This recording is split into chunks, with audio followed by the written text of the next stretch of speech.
प्रिय विद्यार्थियों, आपका एक बार फिर स्वागत है।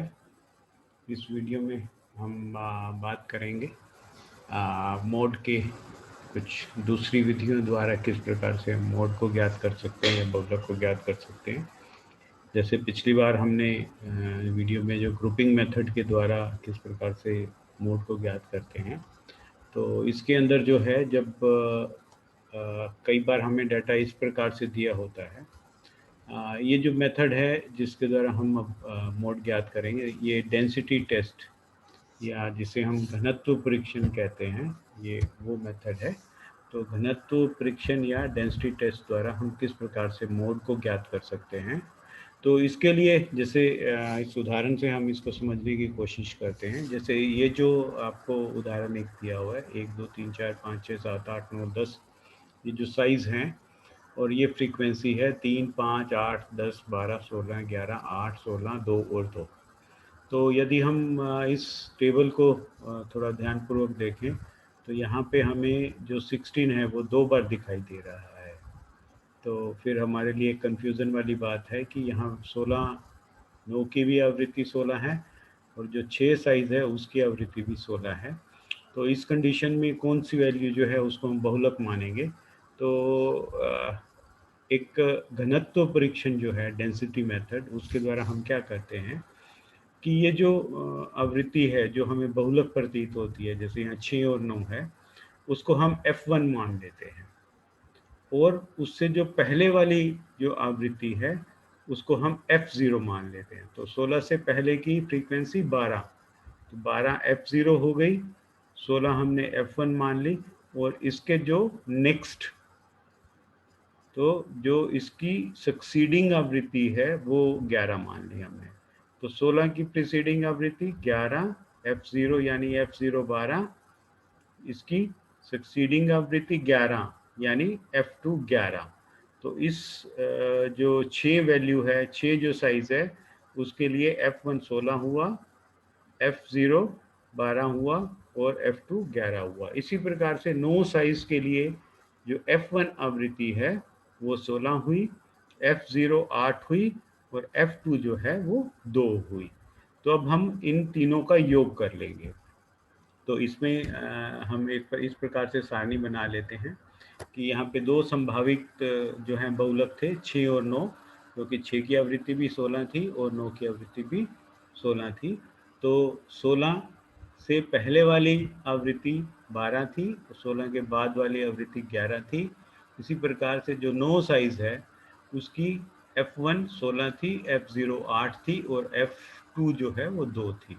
तो हमें F0 F1 और F2 की जब मान हमें पता है, जब हम इनका योग करेंगे तो 12 16 और 11, तो ये टोटल 39 हो गया।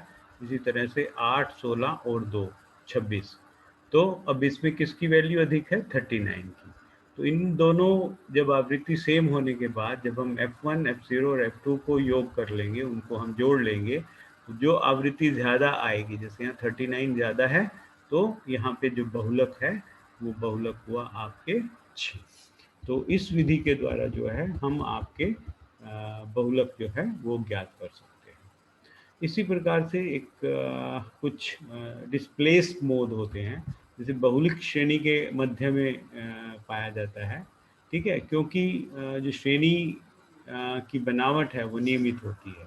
ठीक है, तो अधिकतम आवृत्ति जो है आपकी, वो अधिकतम आवृत्ति यदि श्रेणी के मध्य न होकर यदि आरंभ और अंत में हो, जैसे मैंने पहले भी आपको शुरू के वीडियो में बताया था कि जो मोड है वो मैक्सिमम फ्रीक्वेंसी जो है वो लगभग मध्य के अंदर होनी चाहिए, परंतु यदि बहुलक डिस्प्लेस्ड हो यानी आगे हो या पीछे हो, मध्य में ना होकर थोड़ी आगे या पीछे की तरफ हो, तो ऐसी स्थिति में जो है हम घनत्व परीक्षण जो है या समूहीकरण जो है उस मेथड से जो है हम बहुलक को ज्ञात कर सकते हैं। तो जैसे निम्न तालिका में दिया हुआ है, साइज ऑफ आइटम 5 6 7 8 9 10 11 12 और इनकी जो आवृत्ति है 4 12 2 5 9 10 8 6, तो ये इसकी आवृत्ति है। तो अगर हम पहली उसमें हम ज्ञात करें तो हमें पता लगता है कि जो 12 है वो बहुलक है, तो 6 जो है साइज वो बहुलक है। क्योंकि उसकी आवृत्ति 12 सबसे ज़्यादा है। परंतु अगर हम थोड़ा सा इसको इस जो तालिका है उसको ध्यान से देखें तो 12 जो है वो आपके लगभग सेंटर में नहीं होकर वो आगे की तरफ है।